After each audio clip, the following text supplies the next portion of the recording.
Depois de eu ter tentado encontrar a certidão de nascimento do meu bisavô, que nasceu em Granada, Espanha, de todas as maneiras online e fracassado de todas as maneiras, decidimos embarcar numa viagem até Granada, Espanha, para ver se conseguimos localizar a certidão de nascimento dele.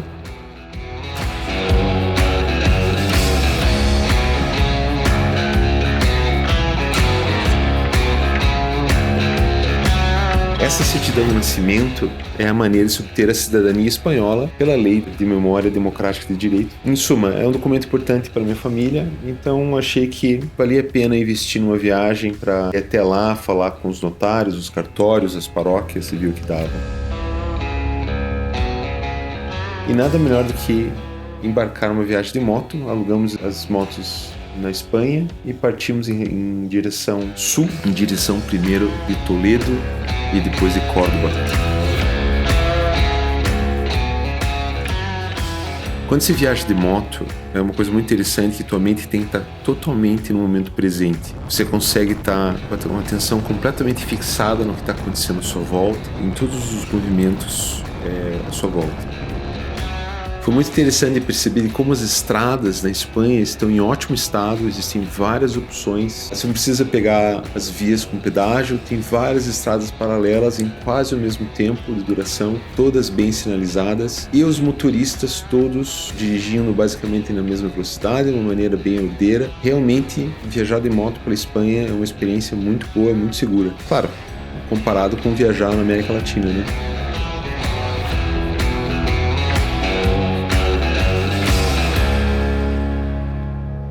A primeira coisa que a gente percebeu ao chegar nas cidades do interior da Espanha era a qualidade de vida das pessoas. No sentido que era 5 ou 6 da tarde e muitas delas estavam passeando e caminhando no fim do dia, naquele lusco-fusco, né? Uma segurança pública incrível. Nenhuma sensação de insegurança ou coisa assim, todos muito tranquilos, muito relaxados, realmente aproveitando a cidade.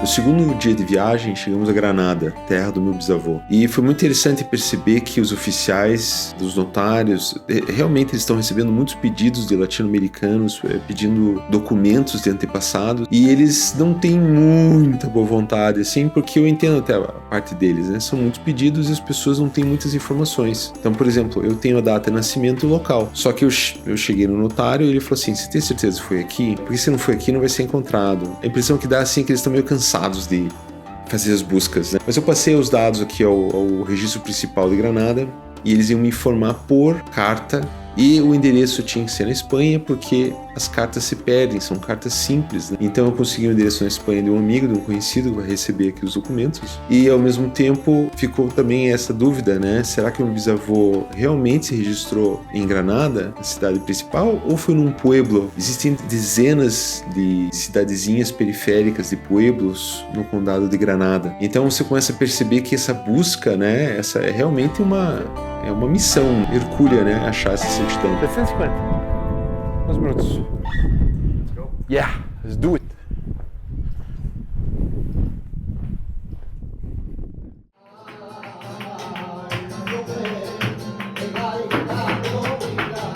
E depois de algum tempo ali em Granada, a gente aproveitou para ir assistir a uns espetáculos de flamenco, que foi uma coisa muito interessante. Realmente, assim, flamenco é uma coisa única de Andalucia, dessa região da Espanha. E nós vimos dois shows de flamenco. E foi muito interessante. Nossa conclusão foi que se você não se emociona vendo um show de flamenco, é porque não é flamenco. O verdadeiro show de flamenco, a verdadeira apresentação de flamenco, os músicos, os dançarinos, eles entram num estado emocional tão peculiar, tão diferente, que você realmente se emociona ao participar do evento ali. A gente viu um outro grupo de flamenco que parecia que eles estavam só, vamos fingir que a gente tá fazendo flamenco.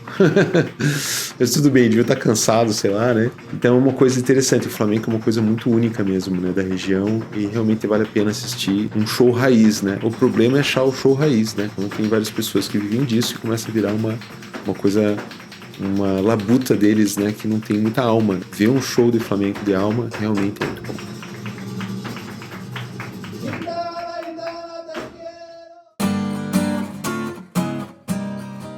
Em Granada, nós andamos por ruas que tinham mais de 700 anos de ocupação humana. Falavam muito da Reconquista ali, da época que os mouros deixaram a região. Conhecemos casas onde já havia habitação desde o século XIII, muito bacana mesmo. E andando pelo interior da Espanha de moto, a gente percebe assim, o que a gente está fazendo errado no Brasil? Porque a Espanha é um deserto seco, é seco.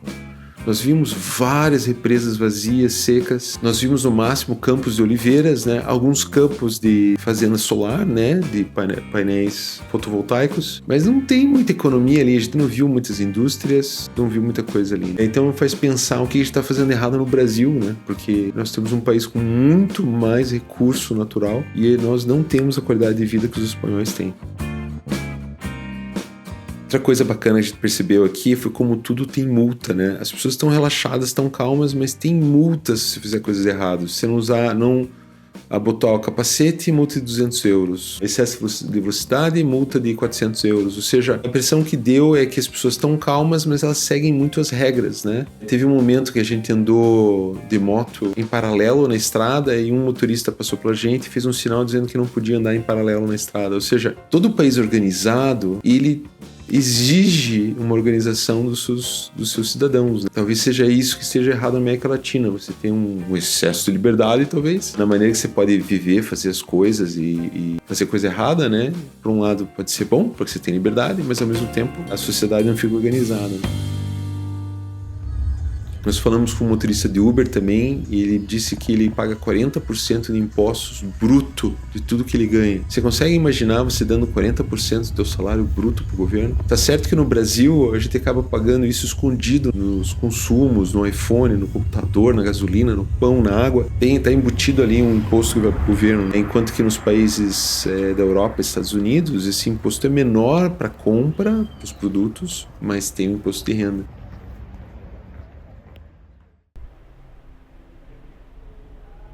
Depois de 2 dias em Granada, a gente tinha esvaziado todas as opções ali de localização de certidão. Nós tentamos ligar para Ronda, ligar para as paróquias de Ronda, que é uma cidade próxima, onde o meu bisavô se casou com a Maria Gambino, né?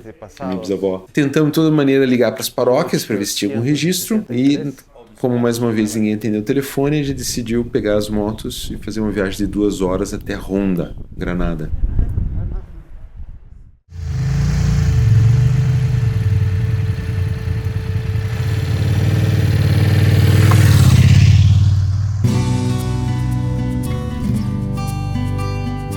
Ali em Ronda, muito bacana, cidade muito bonita, mas a gente viu o efeito do excesso de turismo numa cidade europeia. Alguns blocos ali, algumas quadras da cidade, você mal conseguia andar e era só turista mesmo, você mal via espanhol. Então era difícil dizer que você poderia conhecer a cultura espanhola hoje em dia em Ronda, né? Mas foi bem bacana, conseguimos entrar em contato com a paróquia só para receber a informação de que todas as certidões com mais de 100 anos da região estão localizadas no Bispado de Málaga, que fica a mais 100 quilômetros ao sul. Tudo bem, não tem problema, né?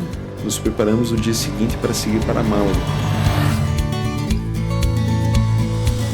Chegando em Málaga, outra cidade que está totalmente dominada pelo turismo, né? Claro, nós turistas, nós queremos fazer turismo, né? E também a cidade tem que entender que o turismo traz capital para a cidade, especialmente num país onde não tem tanta indústria, assim, não tem tanta economia como a Espanha. Mas é realmente impactante você ver, assim, quadras e quadras da cidade tomada por estrangeiros e você quase não vê espanhol, né? Esse é um choque muito grande. Chegando no Bispado de Málaga, consigo falar com uma pessoa dentro do Bispado que ela gentilmente me passa o e-mail. No e-mail que eu devo contatar para fazer investigação para encontrar a certidão de casamento do meu bisavô. Tudo bem, não tem problema, é uma aventura, né? Sempre tem um lado positivo, né? E nos damos por satisfeitos da nossa procura até Málaga.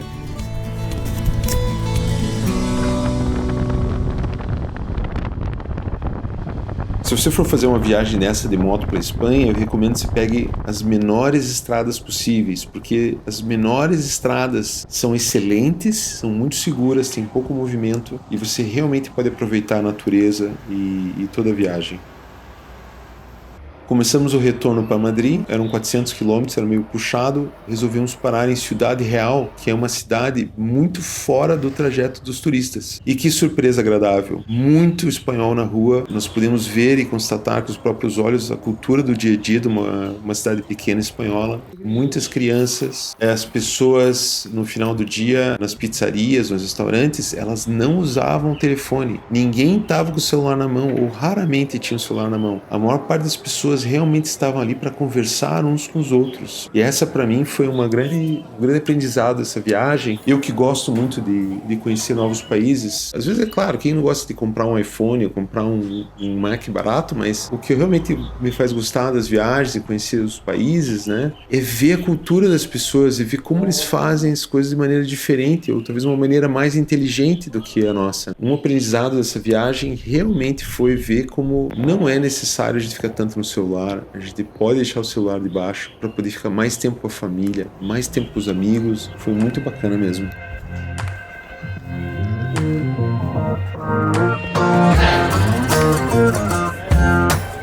Se você chegar no aeroporto de Barajas, você vai ver uma mensagem num dos murais lá que era um povo que jogava e dançava. Essa é uma característica interessante, né? Você quer encontrar teu lugar no mundo, mas você já parou para pensar na cultura que você tá querendo conviver, entrar em contato ou começar a viver junto? Sim, a cultura espanhola e de certa maneira a cultura latina tem essa coisa do jogo e da brincadeira. Você só vai entender isso no dia que você morar num país onde não há jogo e não há brincadeira. E normalmente esse país que não tem jogo nem brincadeira é um país de primeiro mundo malvadão.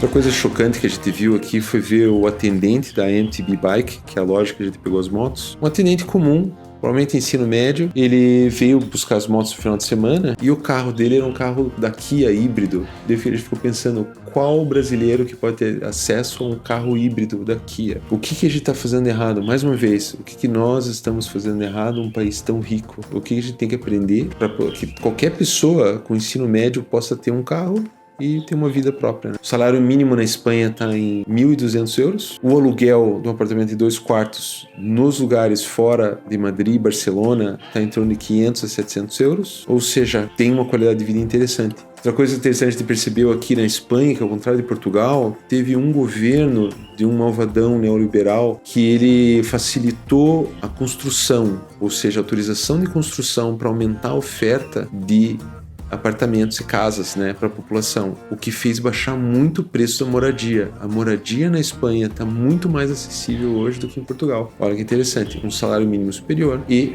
moradia mais barata. Essa é uma vantagem que a Espanha tem hoje.